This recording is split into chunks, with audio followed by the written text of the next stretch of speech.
नमस्कार दोस्तों, one week study point के ऑनलाइन प्लेटफॉर्म पर आप सभी का स्वागत है। आज की क्लास बीए फर्स्ट ईयर वालों के लिए, अपने बीए फर्स्ट ईयर वालों के लिए राजनीतिक विज्ञान आप सभी के सामने पेश है। दोस्तों, राजनीतिक विज्ञान वाले बच्चों के लिए अति महत्वपूर्ण सवालों के साथ का संग्रह जैनानिया विश्वविद्यालय जोधपुर के एग्जाम नजदीक आ चुके हैं। दोस्तों, अप्रैल में आपके एग्जाम हो जाएंगे। दोस्तों, आप अंत तक बने रहिएगा, क्लास को रेगुलर अटेंड कीजिएगा। मैं आप सभी के सामने इसी प्रकार वन वीक सीरीज को लेकर आप सभी के सामने प्रस्तुत करता रहूंगा। दोस्तों, क्लास को स्टार्ट करते हैं। आज की क्लास का पहला सवाल आप सभी के सामने पेश हो रहा है। सवाल क्या रहा है?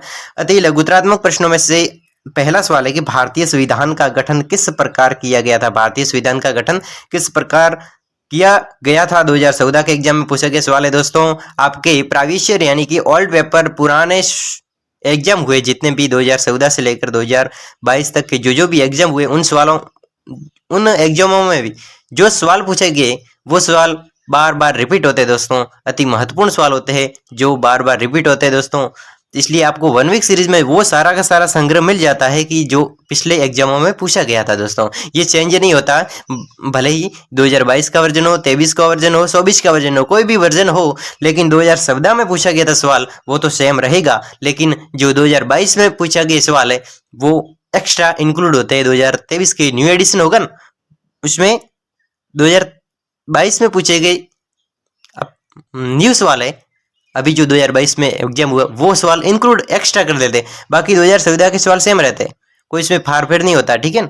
तो भारतीय संविधान का गठन किस प्रकार हुआ 2014 में पूछा गया, फिक्स है, उसमें भी होगा, न्यू एडिशन में भी, इसमें भी है, ये भी न्यू एडिशन है। इसी प्रकार तो भारत की संविधान सभा का गठन 11 दिसंबर 1946 में किया गया। 11 दिसंबर 1946 में भारतीय संविधान सभा का गठन किया गया। इसके कुल सदस्यों की संख्या 390 निश्चित की गई है। 390 निश्चित की गई, जिसमें प्रांतों के लिए निर्धारित 296 सदस्यों के लिए चुनाव हुए, जिसमें प्रांतों के लिए 296 सदस्यों के लिए चुनाव हुए। इसका प्रथम स्थायी अध्यक्ष डॉक्टर राजेंद्र प्रसाद था। दोस्तों, भारतीय संविधान सभा का प्रथम स्थायी अध्यक्ष कौन था? राजेंद्र प्रसाद। 11 दिसंबर 1946 में संविधान सभा का गठन किया गया। इसके कुल सदस्यों की संख्या कितनी है?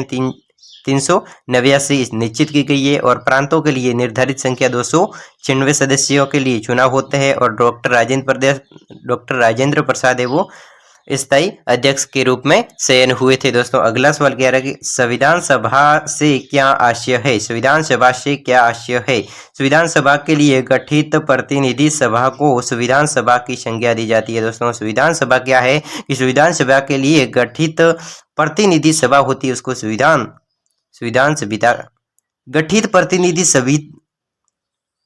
सभा होती, गठित की हुई प्रतिनिधि सभा होती है, उसे संविधान का दर्जा दिया जाता है, संज्ञा दी जाती है। लोकतांत्रिक राष्ट्रों में लिखित संविधान का निर्माण जनता ने प्राय संविधान सभा के माध्यम से किया है। दोस्तों, पंथ निरपेक्ष गणराज्य हमारा भारत पंथ निरपेक्ष, कैसा पंथ निरपेक्षता से क्या आशय है, अथवा में पंथ निरपेक्ष राज्य से आपका क्या अभिप्राय? दोनों सवाल सेम है लेकिन इसकी भाषा अलग है। ओके, 2017 में पूछा गया सवाल है। दोस्तों, अथवा में पूछा गया है पंथ निरपेक्ष राज्य क्या है, इससे आप क्या समझते हैं? इस प्रकार आपके एग्जाम में सवाल देखने को मिल सकता है। दोस्तों, आप क्या लिखेंगे कि पंथ निरपेक्षता से तात्पर्य राज्य पंथ के मामले में पूर्णतः तटस्थ है।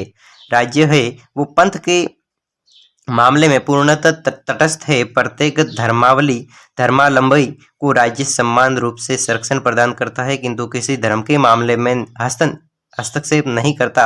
अतः पंथ निरपेक्ष राज्य के रूप में धार्मिक आधार पर किसी से भेदभाव नहीं किया जाएगा। दोस्तों, इसमें क्या है कि धार्मिक आधार पर किसी के साथ में भेदभाव नहीं किया जाता। इस पंथ निरपेक्ष राज्य, जैसे कि हमारा भारत पंथ निरपेक्ष राज्य है, जिसमें सभी धर्म के लोग नहीं, अनेकताओं में एकता का वास है। दोस्तों, अलग अलग धर्मों के, अलग अलग रंग रूपों के, अलग अलग पेरवा, अलग अलग भाषा के लोग एक ही राज्य में, एक ही देश में, एक ही संविधान में इंक्लूड किए गए, यानी कि इसमें अनेकताओं में एकता है, यानी पंथ निरपेक्ष राज्य इसको हम कह सकते हैं। एक बार पुनः पंथ निरपेक्ष से तात्पर्य राज्य पंथ के मामले में पूर्णतः तटस्थ है। प्रत्येक धर्मावली को राज्य समान रूप से संरक्षण प्रदान करता है। प्रत्येक हर प्रकार की धर्मावली होती है, जैसे हिंदू, मुस्लिम, ईसाई, हर कोई धर्मावलंबी है को राज्य, हमारा भारत राज्य, भारत में जितने भी राज्य है वो समान रूप से संरक्षण प्रदान, हर किसी को समान संरक्षण देता है, समान अधिकार देता है। किंतु किसी धर्म के मामले में हस्तक्षेप नहीं करता। कोई भी धर्म का मामला उसमें हमारा भारत पंथ निरपेक्ष होने के नाते यहाँ पर कोई किसी का हस्तक्षेप यानी उसमें कोई इंक्लूड यानी आप हिंदू हो आप मुस्लिम हो यानी हर किसी का अधिकार है दोस्तों। अतः पंथ निरपेक्ष राज्य के रूप में धार्मिक आधार पर किसी प्रकार का भेदभाव नहीं किया जाएगा दोस्तों। अगला सवाल है, चौथा सवाल आप सभी के सामने पेश हो रहा है। सवाल क्या कह रहा है?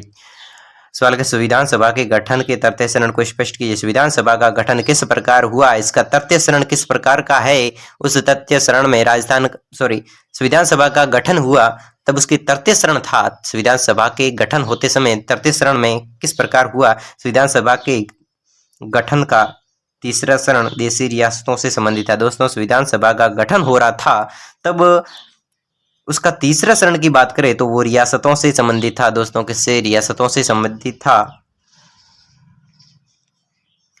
अविभाजित भारत में 93 प्रतिनिधित्व देश राज्यों के होने थे। दोस्तों अविभाजित भारत में 93 प्रतिनिधि देश राज्यों के होने थे। कितने? 93 देश और राज्यों के होने थे।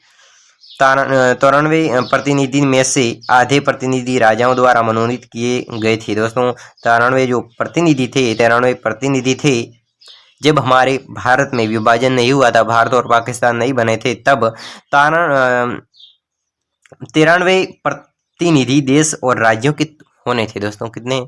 93 प्रतिनिधि थे वो देश और राज्यों के होने थे, लेकिन 93 प्रतिनिधि में से आधे प्रतिनिधि राजाओं द्वारा मनोनीत किए जाते थे और आधे जनता द्वारा चुने जाते थे।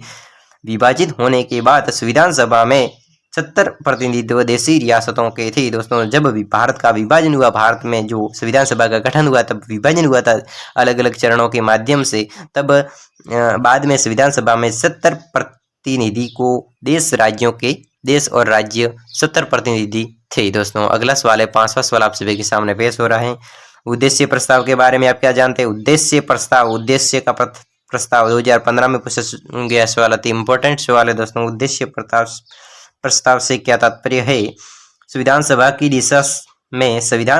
दिशा में सबसे पहला काम पंडित जवाहरलाल नेहरू द्वारा प्रस्तुत उद्देश्य प्रस्ताव था। दोस्तों उद्देश्य प्रस्ताव दोनों में है। उद्देश्य प्रस्ताव के बारे में आप क्या जानते हैं? क्या आशय इसका उद्देश्य प्रस्ताव का?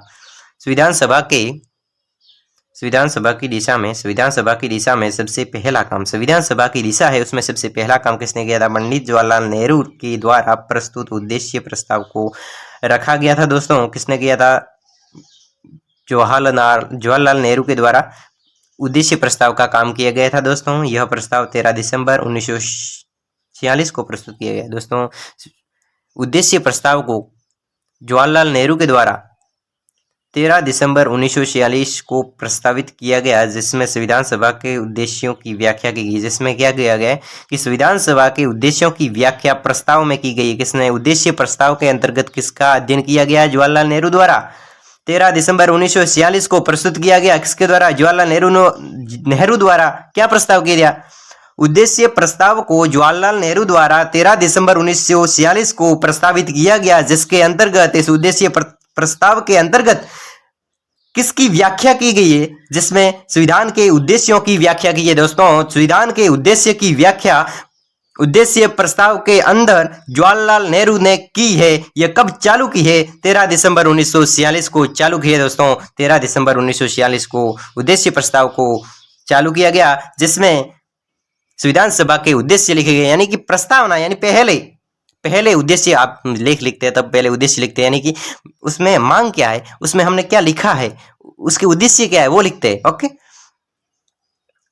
संविधान सभा ने उद्देश्य प्रस्ताव पर कुल 8 दिन विचार विमर्श किया। दोस्तों यहाँ पर क्या, संविधान सभा ने उद्देश्य प्रस्ताव पर, संविधान सभा का गठन हो रहा था तब इस उद्देश्य प्रस्ताव, जब उद्देश्य प्रस्ताव रचा जा रहा था तब 8 दिन के प्रस्ताव की 8 दिन विचार विमर्श किया। 8 दिनों तक विचार विमर्श किया, तब जाके उद्देश्य प्रस्ताव की रचना हुई, बनाए गए उद्देश्य प्रस्तावों को। ठीक है, 22 जनवरी 1947 को सर्वसम्मति इसे पारित कर दिया। 22 जनवरी 1947 को सर्वसम्मति से इसे पारित कर दिया गया। इस संघ प्रस्ताव की मुख्य बातें निम्न है। इस संघ प्रस्ताव उद्देश्य प्रस्ताव की बातें कौन कौन सी है? संविधान सभा का निर्माण करना, संविधान सभा का निर्माण करना, भारत संघ का निर्माण करना, संविधान सभा की सीमाओं का निर्धारण करना, सत्ता का स्रोत जनता को बनाना, विश्व शांति एवं मानव कल्याण में योगदान देना। दोस्तों उद्देश्य प्रस्ताव के अंतर्गत उद्देश्य प्रस्ताव के अंतर्गत क्या किया गया है? संविधान का क्या लिखा गया है? संविधान का निर्माण करना, भारत संघ का निर्माण करना, संविधान की सीमाओं का निर्धारण करना, संविधान की सीमाओं का निर्माण करना, सत्ता का स्रोत जनता को बनाना, सत्ता का स्रोत जनता को बनाना, विश्व शांति एवं मानव कल्याण में योगदान, विश्व शांति और मानव कल्याण में योगदान देना। ये सारा का सारा लिखा गया है उद्देश्य के अंदर। किसके द्वारा? जवाहरलाल नेहरू के द्वारा। कब घोषित किया? 13 दिसंबर 1946 को प्रस्तुत किया गया। दोस्तों इसके अंतर्गत विधान के उद्देश्यों की व्याख्या की गई है। अगला सवाल लेते हैं दोस्तों 60वां सवाल आप सभी के सामने। 60वां सवाल, संविधान सभा के प्रमुख सदस्य कौन कौन? संविधान सभा थी,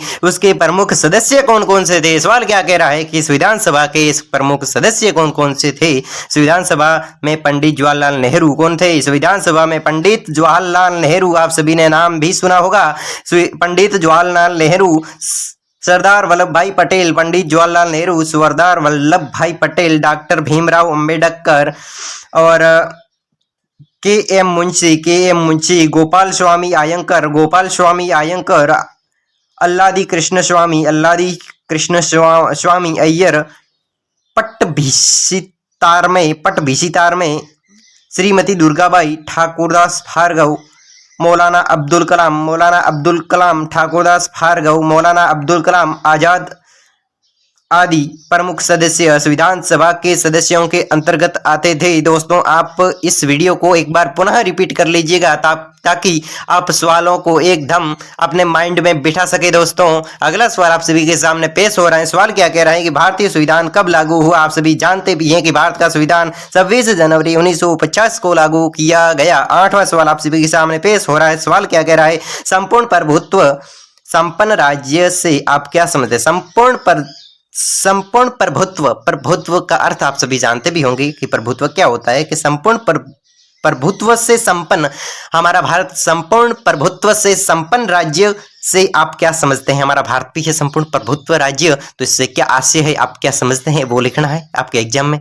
इससे पत्ते भरने की बात आती है, आप सभी जानते भी हैं, लेकिन अपने विचारों को डेवलप करने के लिए आपको पता है कि संपूर्ण प्रभुत्व क्या है, जिसमें सब कुछ इंक्लूड किया जाए, लेकिन अपने विचारों को बढ़ान चढ़ाकर लिखने के लिए एक बार 1 वीक सीरीज का अत्यंत महत्वपूर्ण है। दोस्तों आप ऑनलाइन 1 वीक सीरीज इस 1 वीक स्टडी पॉइंट के माध्यम से कर सकते हैं। दोस्तों आप चैनल को सब्सक्राइब जरूर कर लीजिएगा अगर आप पहली बार है तो, और यदि आप बार बार इस वीडियो को अपनी रेगुलर क्लास के साथ में आप जुड़ रहे हैं तो आप अपने दोस्तों के साथ में भी इस वीडियो को शेयर कीजिए, ताकि आपका दोस्त, आपकी कॉलेज में पढ़ने वाला साथी, आपका साथ निभाने वाला साथी आपके साथ में जुड़कर, आपके साथ में नहीं, आपके साथ में इस 1 वीक सीरीज का अध्ययन अत्यंत महत्वपूर्ण सवाल आप सभी के सामने पेश करवा रहे हैं। दोस्तों आप चैनल को सब्सक्राइब और दोस्तों के साथ में शेयर जरूर कीजिएगा। दोस्तों अगला सवाल लेते हैं। संपूर्ण प्रभुत्व संपन्न का अर्थ किसी आंतरिक या बाहरी दृष्टि से भारत पर किसी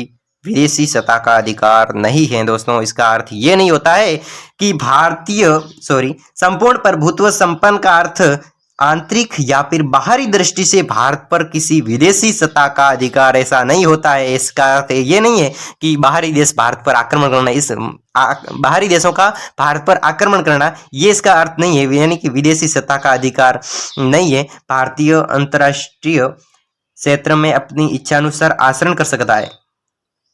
भारत अंतर्राष्ट्रीय क्षेत्र में, भारत हमारा देश, भारत अंतर्राष्ट्रीय क्षेत्र में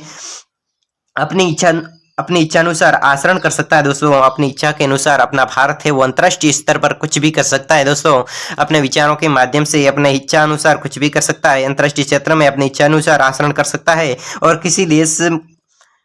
वह किसी देश भी अंतर्राष्ट्रीय समझौते या संधि को मानने के लिए बाध्य नहीं है। दोस्तों हमारा देश भारत है वो किसी अंतर्राष्ट्रीय समझौते या फिर संधि को मानने के लिए बाध्य नहीं है कि आप इसको नहीं मान सकते, ऐसा नहीं कर सकते, वो इस बात से बाधित नहीं है। वो हमारा भारत है अंतर्राष्ट्रीय समझौते को, संधि को मानने के लिए एकदम तैयार भी हो सकते हैं, अपनी इच्छानुसार से बदल भी सकते हैं, यानी कि स्वतंत्र होते हैं अपनी इच्छानुसार।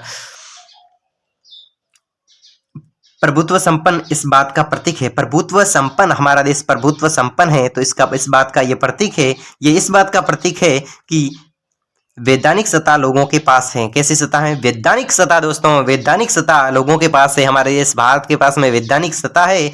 संविधान लोगों की कृति है दोस्तों, संविधान है वो लोगों की कृति है, चाहे वह लोगों से शक्ति प्राप्त करता हो दोस्तों, चाहे वो लोगों से शक्ति प्राप्त करता हो दोस्तों। अगला सवाल लेते हैं, 9वां सवाल आप सभी के सामने। आज के क्लास में 10 सवाल कर लेते हैं ताकि क्या क्लास लंबी ना हो। अगर आप लंबी क्लास को वैसे अटेंड करना चाहते हैं तो आप कमेंट भी कर सकते हैं कि आप लंबी क्लास को हमारे साथ में जुड़िएगा लंबी क्लास को लेकर, तो आपको जरूर बहुत बड़ी बड़ी क्लास को देखने को मिलेगी वैसे आपकी। तो जैसे मैं एग्जाम की दृष्टि से कम वैसे सब्जेक्ट ज़्यादा होती है दोस्तों, जैसे हिंदी साहित्य है, हिंदी साहित्य भी इसके साथ में इंक्लूड होती है फर्स्ट ईयर की, और ज्योग्राफी है, और ये आपके राजनीति है, इतिहास भी है। 4 सब्जेक्ट तो हो गई फर्स्ट ईयर की, और 3 सब्जेक्ट हो गई सेकेंड ईयर की। सेकेंड ईयर भी यहाँ पर साथ में चलती है दोस्तों इसी प्रकार। तो टाइम तो लगता है, छोटी छोटी क्लासें आपके सामने रखनी पड़ती है, आप अटेंड करते रहिए। वैसे भी आप बड़ी क्लासों को देखना इतना, वैसे बड़ी क्लासों को देखना आपके लिए बहुत मुश्किल का काम है। आप छोटी छोटी क्लासों को रेगुलर अटेंड करते रहिएगा। वैसे वीडियो ज़्यादा हो जाते तो एक साथ भी आप इस वीडियो की स्पीड बढ़ा लेना, ठीक है ना, वीडियो की स्पीड बढ़ा लेना। वैसे स्पीड तो मैं स्पीड से बोलता हूँ फटाफट। तो सवाल अगला लेते हैं, किसी संविधान की प्रस्तावना से क्या समझते हैं आप? अभी अपने प्रस्तावना सबसे पहले लिखी जाती है। संविधान की प्रस्तावना का क्या अर्थ है? 2014 और 2013 में पूछा गया था। इंपॉर्टेंट सवाल है दोस्तों। भारतीय संविधान की प्रस्तावना संविधान की आत्मा कहलाती है दोस्तों। भारत की संविधान की प्रस्तावना है वो भारत की, वो संविधान की आत्मा कहलाती है दोस्तों। किसकी? संविधान की आत्मा कहलाती है। इसमें संविधान के मूल उद्देश्य, लक्ष्यों, न्याय, स्वतंत्रता, समानता, समाजवाद, पंथ निरपेक्ष बंधुत्व को स्पष्ट किया गया दोस्तों। इस प्रस्तावना के अंतर्गत, संविधान की प्रस्तावना के अंतर्गत क्या किया गया है कि संविधान में मूल उद्देश्य एवं संविधान के मूल उद्देश्य एवं लक्ष्यों, न्याय, स्वतंत्रता, समानता, समाजवाद, पंथ निरपेक्ष बंधुत्व को स्पष्ट किया गया है। भारत में प्रजातांत्रिक गणतंत्रात्मक राज्य संक्षिप्त तथा सारपूर्ण घोषणा पत्र है दोस्तों। इसके अंतर्गत स्वतंत्रता, समानता, समाजवाद और पंथ निरपेक्षता का अध्ययन लिखा गया प्रस्तावना के अंदर। इसे संविधान की आत्मा के नाम से जानते हैं दोस्तों। अगला सवाल लेते हैं, 10वां सवाल अति इंपॉर्टेंट सवाल है, 2016 के एग्जाम में पूछा गया सवाल है दोस्तों। सवाल क्या कह रही? भारतीय संविधान सभा द्वारा निर्णय लेने, भारतीय संविधान सभा के द्वारा निर्णय लेने हेतु अपनाए गए सिद्धांत, 2 सिद्धांतों को देखना है। भारतीय संविधान द्वारा निर्णय को लेने के लिए, भारतीय संविधान सभा द्वारा निर्णय लेने हेतु अपनाई गई सिद्धांत लिखने, सहमति के लिए निर्णय। भारत के अंतर्राष्ट्रीय नेताओं को इस बात का ज्ञान था, भारतीय अंतर्राष्ट्रीय के नेता थे, उसके ये ज्ञान था कि वे महज कोई दस्तावेज नहीं बना रहे वरन एक संविधान का निर्माण कर रहे। इसलिए इसके द्वारा बहुमत निर्णय को नहीं वरन सहमति के निर्णय को अपनाया जाना चाहिए। सहमति के इस लक्ष्य को प्राप्त करने के लिए विविध तरीके अपनाए गए दोस्तों। समायोजकता का सिद्धांत, समायोजकता के सिद्धांत का उद्देश्य आशय यानी कि इसका अर्थ है दो ऐसे तत्वों के बीच समन्वय स्थापित करना, 2 ऐसे तत्वों के बीच में समन्वय स्थापित करना जिन्हें जब तक परस्पर विरोधी समझा जाता है, जिन्हें 2 विरोधी तत्वों के बीच में ऐसा सामंजस्य स्थापित करना, समन्वय स्थापित करना जब तक कि परस्पर विरोध समझा, जब तक वो परस्पर अपने आप को विरोध है वो समझ न सके, विरोध न समझा जाता था। वास्तव में भारतीय संविधान निर्माण के सिद्धांतवादिता के स्थान पर व्यवहारिकता के दृष्टिकोण को अपनाया गया है दोस्तों। अगली क्लास अगले वीडियो में रहेगी, तब तक के लिए अनुमति दीजिए। धन्यवाद, गुड बाय, टाटा, बाय बाय।